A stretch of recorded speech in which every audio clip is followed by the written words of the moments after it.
Absolutely. Sonic 3 is the absolute best in the movie trilogy, just on par with the Sonic Christmas special. I could yap on and on about this movie, but I had to literally constrain myself to 8 notes on why this is the best in the trilogy, and why I'll argue and die on that hill until possibly our next movies come. Without further ado, I'm Caleb Gunn, this is Peak Sonic Media, and you're watching Pop Gun Culture, not Disney Channel. Like and subscribe for all things nerdy, because we're about to dive into this movie.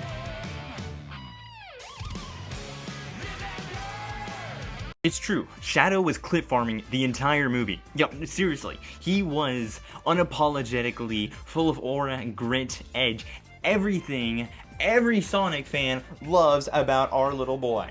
And oh, did you see the point where Sonic went, no, Shadow went up the tilted towers, yeah, the tilted tower from Fortnite, and he did the Akira slide, respect to Akira Toriyama, and he just held his hand out and was like going up it, and then he was standing upside down like this is Mario Kart 8 Deluxe. He was defying gravity, looking downwards, only to blast off that thing, and he beat Sonic in a clash. Yeah, maybe that didn't go so well when he ended up getting his jaw knocked off later in the movie, but oh my goodness, he gave him the gun, the motorcycle. I do not blame you if your favorite part of the movie was Shadow, because it was mine too.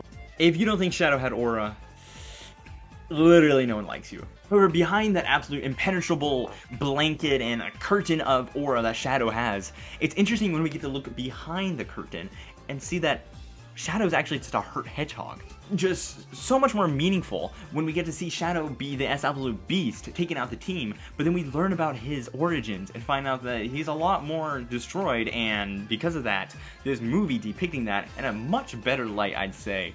Yes, Shadow gets his own games, Shadow the Hedgehog 06 and his most recent Generations game that depict that story, and they do a great job. But I think this movie does so much better of a job showing that this was like a sibling relationship for Shadow, and that Maria really was his only friend and his only true family member that went out and cared for him, as everyone else saw him as a monster, an alien.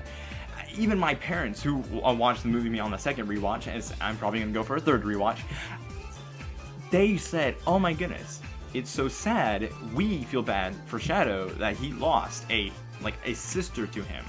We literally get to see her, and she's like a preteen, a teenager, and I think that makes it so much more human. I'm sure audience members have daughters and sisters and cousins that are just like this, and I think because of that familial execution, this made Shadow and Maria's plotline in the Sonic trilogy the greatest we've seen yet. Before we got that team up though, I think it's awesome that Sonic's biggest enemy wasn't Shadow, or Gerald, or whoever.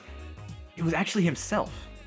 Yeah, this story does so much better of a job depicting that Sonic's biggest enemy, his biggest obstacle in leading into character development, was actually learning to control his rage and not becoming the next Shadow. Now, of course, he ends up sympathizing with Shadow and being able to sit on that same level, but we see that he doesn't get that finishing blow on Shadow, and he actually realizes his own mistake and remembers the story Tom taught him at the beginning to control himself, and he has to make the right decision in his heart. I don't care what you say, Sonic 1 was more of a coming-of-age story. Sonic 2, it opens more with the whole, you have to control your powers and have responsibility. That didn't really resonate with me, but number 3, I think that story of learning to control your emotions and be the better person, even when you've been hurt, that can relate to anyone. And I think that is a fantastic story to tell in a Sonic movie. I guess you could say by learning to control their own emotions, they lived and learned. This movie truly showed us that Sonic has a heart that is undefeatable. Speaking of undefeatable, it is undeniable that this movie had the absolute best action scenes we've seen in the trilogy yet. From the Tokyo Rush scene, which I'm still jumping up and down in my chair, that we even got, and then seeing, of course, Shadow's aura farming, Akira slide on the motorcycle, and then going into the fight where they're fighting in space, and then they're going into the Death Star before Eggman does you-know-what on the moon. I have an announcement to make. This part where Sonic went to Shadow and went, undefeatable, and went, absolute chills as a Sonic fan. Bro, we even knocked the Chaos Emerald out of him. Ugh. And don't even get me started up on the dab up.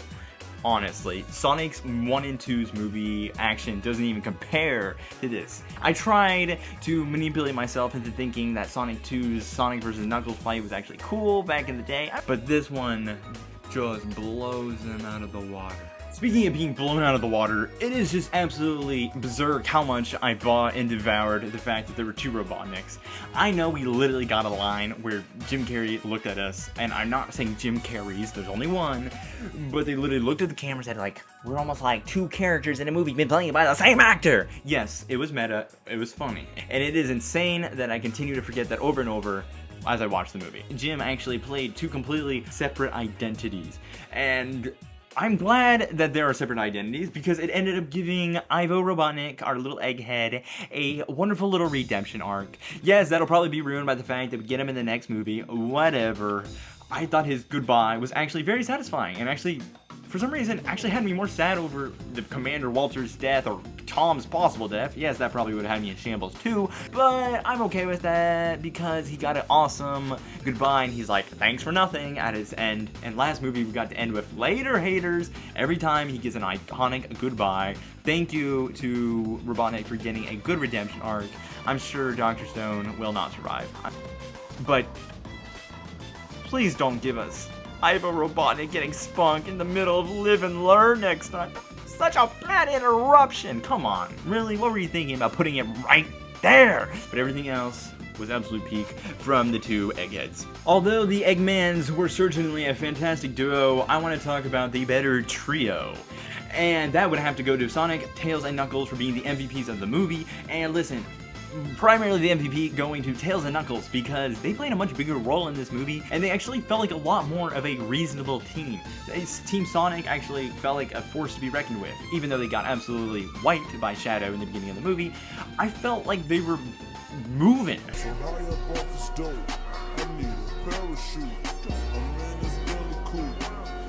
and then at the end, of course, the biggest part being the fact that Tails jumped out of the Death Egg, was about to throw that down ring. Knuckles came down like the absolute boat that he is.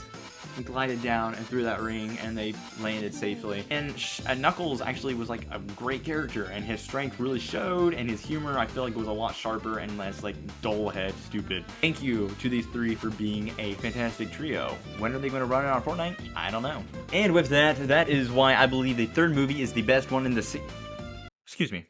Let me talk to Sonic real quick. Okay. Oh yeah. Oh yeah, yeah, good point. Yeah. Sonic makes a great point. We wouldn't be here if it weren't for the fact that the writers, the animators, even the marketers came in and completely turned this movie in a 360, 180, whatever you want to call it, since Sonic 1, and we got the ugly Sonic design, okay?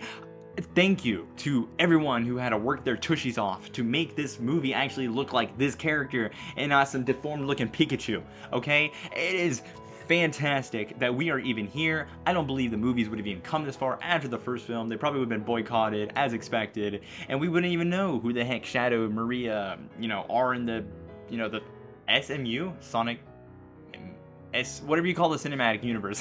The Sonic Trilogy. Thank you to all of you who did that, and I'm more than looking forward to what the Sonic series holds next. Rolling around at the speed of sound, got places to go, gotta follow my rainbow. Thank you so much for watching my organized, semi-unorganized Sonic 3 review and making points about it, because if I wanted to actually make a full review, I would be here yapping for hours on end, and I'm not going to do that because I have so much more I want to talk about, including these goats that you see on the wall here. I cover all things nerdy and pop culture related, so if you are anything like a nerd like me and you probably walk around in public wearing a Sonic t-shirt without shame, I think you know who to subscribe to. I hit 100 subscribers today, and I'm 18, and I'm bouncing off the walls, but if 8-year-old me knew I hit 100 subs in 10 years, he would be jumping off the moon like Sonic and Shadow. So please, thank you for subscribing, first of all. If you did, means a ton to me, so much. And if you haven't, and you like this video and you're already here, I mean, come on, just subscribe already. please. And just thank you for supporting, and I hope that you will stick around and support more content, because I want to provide the best content that I can. Have a great day. God bless you. Thank you for sticking around. We'll see you later when you sub to the channel. See you later.